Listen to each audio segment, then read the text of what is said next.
Hello friends, இன்றைக்கி நம்மளோட இந்த வீடியோவில் கேரளா ஸ்டைலில் அவியல் செய்யலாம். இது ரொம்பவே ஹெல்த்தியானது. இது ஃபுல்லாகவுமே நம்ம வெஜிடபிள்ஸ் எடுத்து தான் செய்ய போகிறோம். அதனால் இது கண்டிப்பாக பிள்ளைங்கள்லேருந்து பெரியவங்க வரைக்கும் எல்லாருமே சாப்பிட்லாம். இது சாதம், இட்லி, தோசை, சப்பாத்தி இது எல்லாத்துக்குமே கரெக்டான ஒரு சைடிஷாக இருக்கும். வாங்க நம்ம இப்போ வீடியோக்குள்ளே போகலாம்.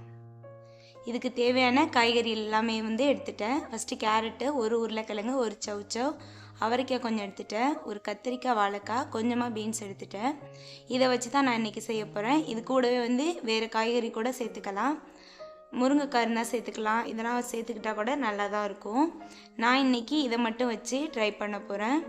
ஃபஸ்ட்டு நம்ம சௌச்சௌ தோல் சீவிட்டு அதை கட் பண்ணி எடுத்துக்கலாம்.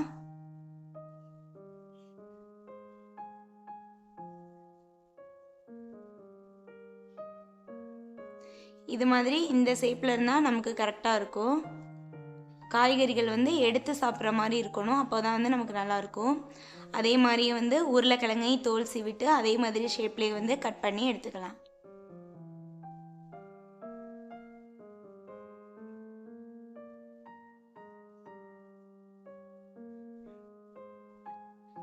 கேரட்டு இது மாதிரி ஷேப்பில் போட்டுருவோம். அப்போ தான் நமக்கு கரையாமல் இருக்கும். இன்றைக்கி நம்ம குக்கரில் தான் செய்ய போகிறோம். அதனால் முடிஞ்ச வரைக்கும் எல்லா காய்கறியும் கொஞ்சம் பெருசு பெருசாக கட் பண்ணி எடுத்துக்கலாம். அவியலுக்கு நமக்கு காய் எல்லாமே கொஞ்சம் பெருசாக தான் இருக்கணும்.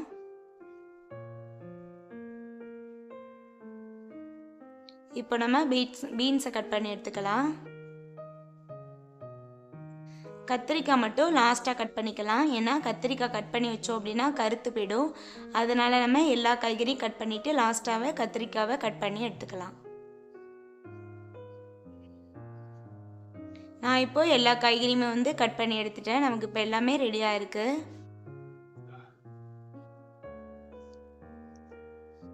இப்போ நம்ம இதை சமைக்க ஸ்டார்ட் பண்ணிக்கலாம். இன்றைக்கி நம்ம குக்கரில் தான் ட்ரை பண்ண போகிறோம். கொஞ்சம் ஈஸியாக வேலை முடியும். குக்கர் வச்சுட்டு கட் பண்ணி வச்சுருக்க காய்கறி எல்லாத்தையுமே குக்கர் உள்ளே சேர்த்துடலாம்.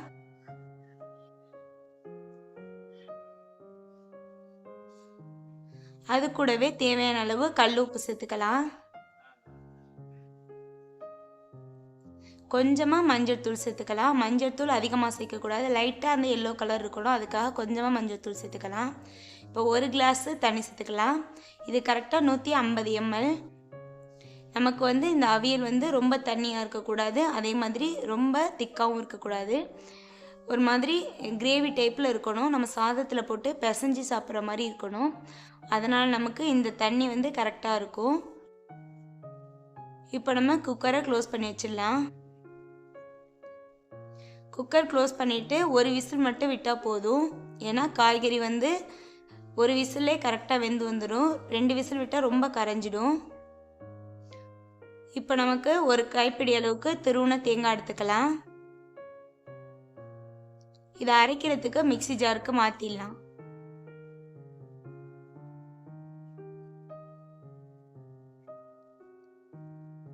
இது கூடவே 1 ஸ்பூன் அளவுக்கு ஜீரகம் எடுத்துக்கிட்டேன்.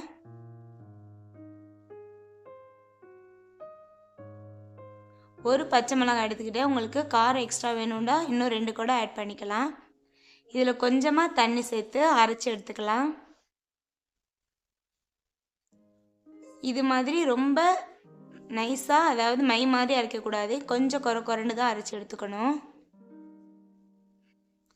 இப்போ நமக்கு அரைச்ச தேங்காய் ரெடியாக இருக்குது. அது கூடவே நம்ம அரைச்ச தேங்காய் அளவுக்கு புளிப்புள்ளாத கெட்டியான தயிர் எடுத்துக்கலாம். தயிரில் புளிப்பு இல்லாமல் இருக்கணும். அப்போ தான் நமக்கு டேஸ்ட்டு கரெக்டாக கிடைக்கும்.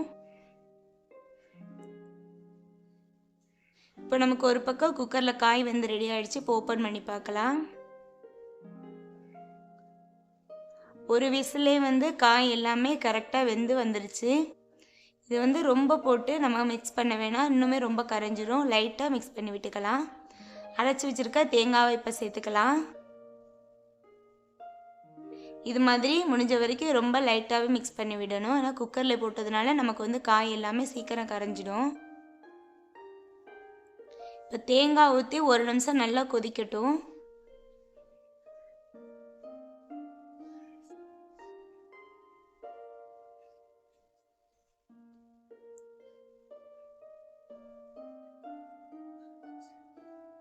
இப்போ நமக்கு தேங்காய் ஊற்றி 1 நிமிஷம் நல்லா கொதிச்சு வந்துடுச்சு. இந்த டைமில் எடுத்து வச்சுருக்க கெட்டியான புளிக்காத தயிரை சேர்த்துக்கலாம். தயிர் ஊற்றி 2 நிமிஷம் நல்லா கொதிக்கணும். அந்த தயிரில் உள்ள கட்டி எல்லாமே கரைஞ்சி வரணும்.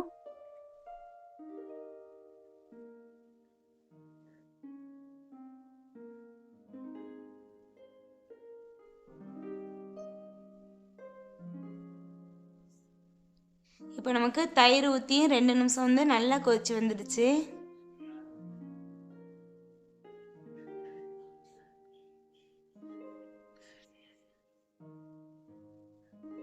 கொதிச்சதுக்கப்புறம் அப்படியே இறக்கி கீழே வச்சிடலாம்.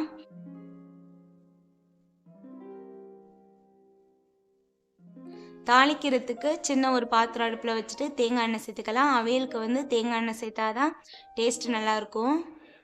எண்ணெய் சூடானதோ கடுகு போட்டுக்கலாம். கடுகு பொரிஞ்சதுக்கப்புறம் கொஞ்சமாக வெள்ளை உளுந்து சேர்த்துக்கலாம். ஜீரகம் கொஞ்சமாக சேர்த்துக்கலாம். அது கூடவே கருவேப்பிலை சேர்த்துக்கலாம். இது எல்லாமே சேர்ந்து லைட்டாக கலர் சேஞ்ச் ஆகி பொரிஞ்சு வந்ததும் சூட்டோடு எடுத்து நம்ம எடுத்து வச்சுருக்க அவியலில் மேலே ஊற்றிடணும். ரொம்பவே சூப்பரான அவியல் ரெடி ஆகிடுச்சு. இது ரொம்ப நல்ல டேஸ்ட்டாக இருக்கும். காரம்லாம் நமக்கு தகுந்தாப்பில் வச்சுக்கலாம். ரொம்பவே டேஸ்டான இந்த அவியல் உங்களுக்கு பிடிச்சிருந்துச்சி அப்படின்னா மறக்காமல் லைக் பண்ணுங்கள் அண்ட் சப்ஸ்கிரைப் பண்ணுங்கள். இந்த அவியல் நம்ம சாதம், இட்லி, தோசை, சப்பாத்தி இது மாதிரி நிறைய சாப்பாட்டுக்கு வந்து நம்ம சைட் டிஷ்ஷாக வச்சு சாப்பிட்லாம். ரொம்பவே டேஸ்ட்டாக இருக்கும். தேங்க்யூ. பாய்.